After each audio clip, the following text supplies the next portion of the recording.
Hello everyone and welcome to my secret base. My name is Edster and in today's video I will go over part 3 of the most loved villains. Let's get started!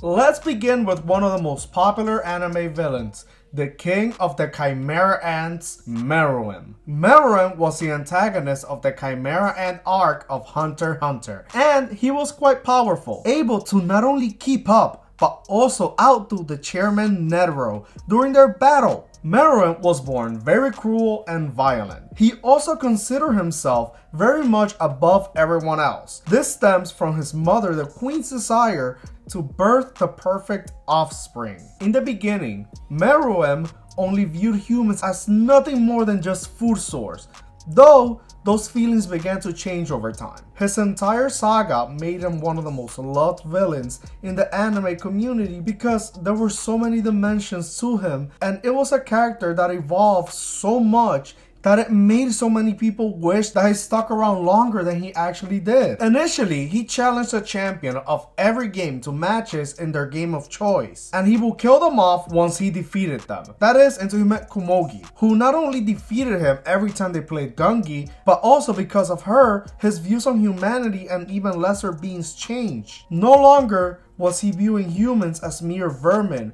but he also started to think that perhaps the weak weren't just there for the strong to push around, but rather for the strong to protect. His relationship with Komogi became a central part of the story, as what was once begrudged respect became love. This showed very well in his fight against Netero, as even though the battle was fierce and non-stop, he could not stop thinking about Komogi.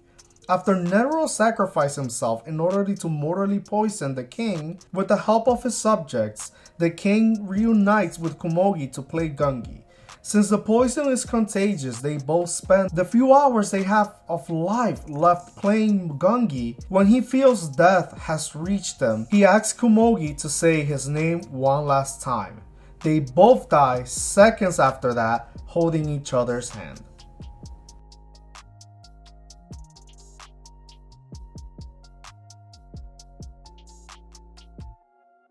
Pennywise, or It, is the titular character of the franchise of the same name. He is also the main antagonist of that same franchise as well. The character became an instant hit when both the novel and the original miniseries came out, becoming the most popular character Stephen King created, often featured in merchandise, promotions, toys, etc. When the 2017 movie came out, his popularity exploded beyond what it was, thanks to social media with countless memes, as well as inspiring a legion of cosplayers. In the movies and novels, Pennywise is a shape-shifting creature known as a glamour, who is billions of years old. He originated from a void dimension and has lived on Earth for centuries, settling in the place where he landed, which will eventually become their remain. In the franchise, he is known simply as It by the Losers Club.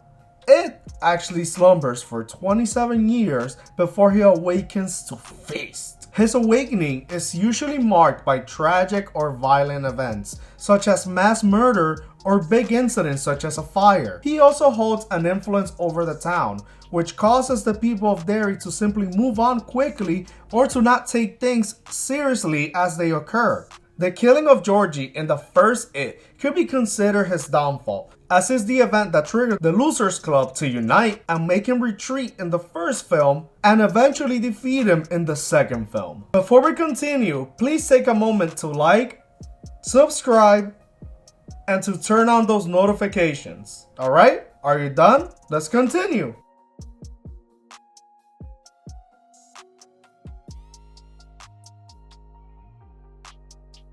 Hannibal Lecter, also known as Hannibal the Cannibal, is the main protagonist of the Hannibal franchise. Hannibal's psychological manipulation is a thing of beauty, often allowing him to take control of situations that nobody else could.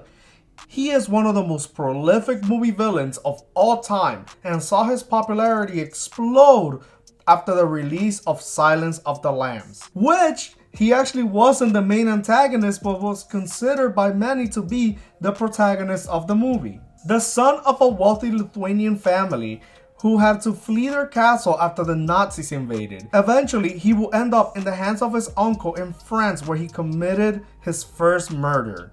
Fast forward to the 1970s, where Lecter continued his killing spree, where he was convicted of killing 9 people and attempting to kill at least 3 others. In the beginning of his time in prison, Lecter was known as a model prisoner, until he killed a nurse and was placed in maximum security. Later on, he helped out Clarice Starling in solving the case of Buffalo Bill. He escaped during the climax of Silence of the Lambs after he was moved to a new prison and killed 2 officers, taking the clothes off of one of them and then pretending to be injured. After escaping, Hannibal had plastic surgery and removed his 6th finger so that he couldn't be identified. After manipulating Starling into joining him, they both escaped to Argentina.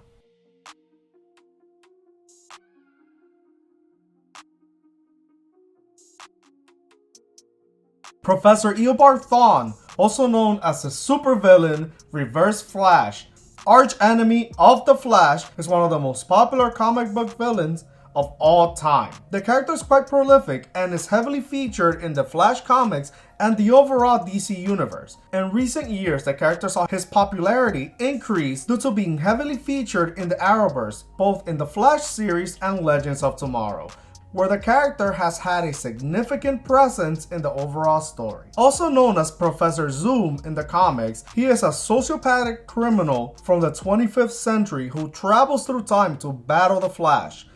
Now, that's what you call hate. In the beginning, Eobard idolized the Flash to such extent that he was capable of doing anything, not only the head of the Flash Museum, but also to investigate the Speed Force. One day, he found the Flash's cosmic treadmill in an antique store. He killed the owner and took the treadmill to use in order to meet his idol. However, a miscalculation led to the treadmill sending him back years after the Flash had already died, during the time where Wally West was the Flash. He proceeded to visit the Flash Museum and found out that he was supposed to end up being the Flash's greatest enemy. This made Thawne go mad and eventually attack Wally, only to be tricked into returning to the future with no memory of what had happened, but now a deep hatred of the Flash.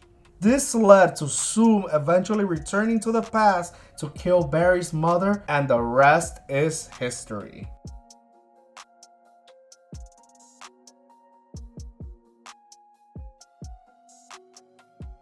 Alright, our last villain isn't actually considered a villain at all in the eyes of some people. And honestly, I see where they come from, because Magneto, while he is considered a villain, has more than enough reason to act the way he does. Magneto is one of the most notorious comic book characters in history. He has been the main focus of a lot of comics and movies. X-Men, which was inspired by the civil rights movement, initially had 2 main characters which, while they had similar goals, they had different ways of trying to accomplish those goals. Professor X, who was more peaceful and diplomatic, was inspired by Dr. Martin Luther King Jr., and Magneto, who prefers to use force and a more unhinged approach, was inspired by Malcolm X. Since its introduction, Magneto has been a fixture and establishment of Marvel Comics. Max Eisenhart, aka Magneto, is an incredibly powerful mutant who has the power to control magnetic fields. Magneto thinks of mutants as the next step in evolution and superior to humans in every way possible. He was raised in Germany to a middle-class Jewish family. After the Nazis took over, they moved to Poland, where they also had to escape as the Nazis also took that over. They were eventually caught, and his father sacrificed himself in order to save his son. After years in Auschwitz, he finally escaped and started a family with a woman named Magda, who was a childhood friend of his. Many events led to them separating, and eventually he met and befriended Charles Xavier, who, unbeknownst to him, he will feud with for years to come. Several years later, now going by the name Eric, Magneto reappeared with a new goal in mind: to try and conquer the human race in order to stop the oppression of mutants. This is when he formed the Brotherhood of Evil Mutants.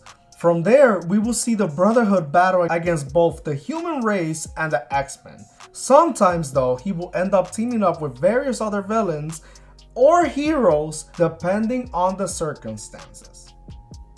Well, that is all for this week. Who's your favorite villain? Let me know in the comments below. Also, while you're here, don't forget to check out more of my content on the screen right now. And lastly, like me on Facebook, the link is in the description. See ya!